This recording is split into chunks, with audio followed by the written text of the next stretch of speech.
neglected and completely disregarded by the villagers, which led to incidents of organized resistance against the authorities.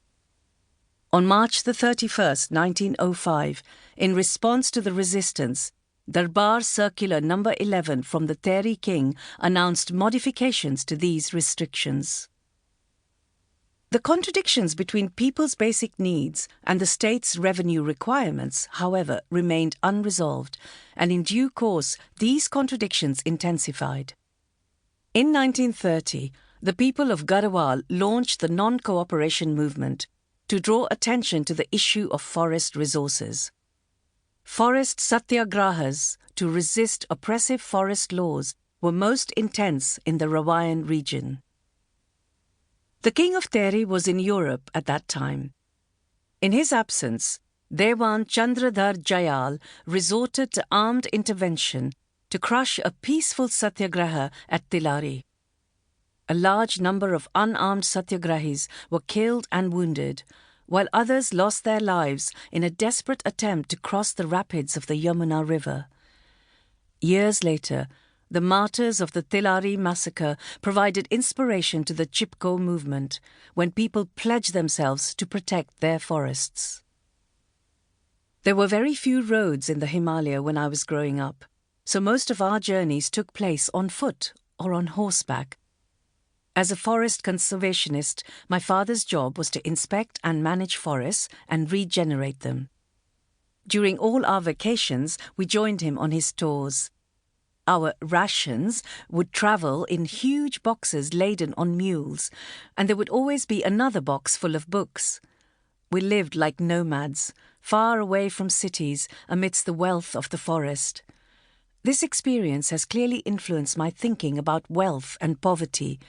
For me, the forests of my childhood were the source of abundance and beauty, diversity and peace.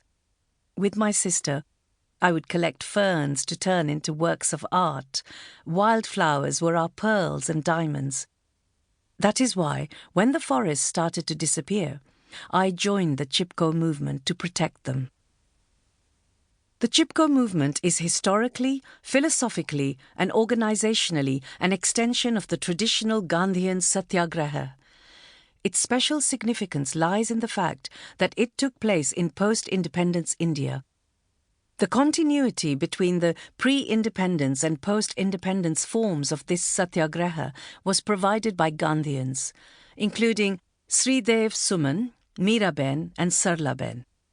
Footnote: Sridev Suman is a renowned social activist, freedom fighter, and Gandhian from Tehri district in Uttarakhand. Miraben is a European disciple of Gandhi who was known as Madeleine Slade before she left her home in England in the 1920s to live and work with Mahatma Gandhi. She devoted her life to human development and the advancement of Gandhi's principles.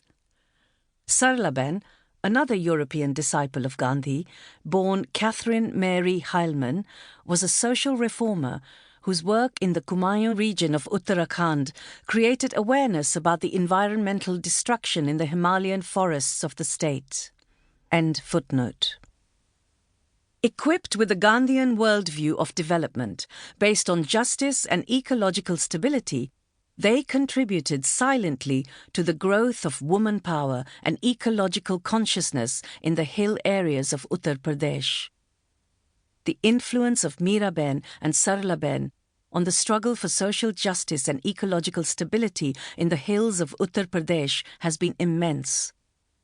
They generated a new breed of Gandhian activists who laid the foundation for the Chipko movement.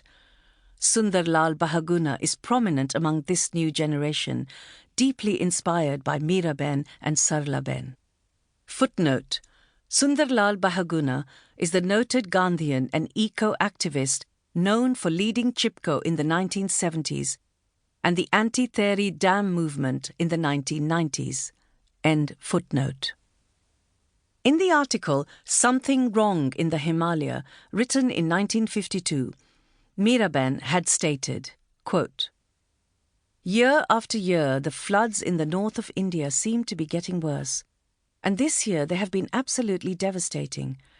This means that there is something radically wrong in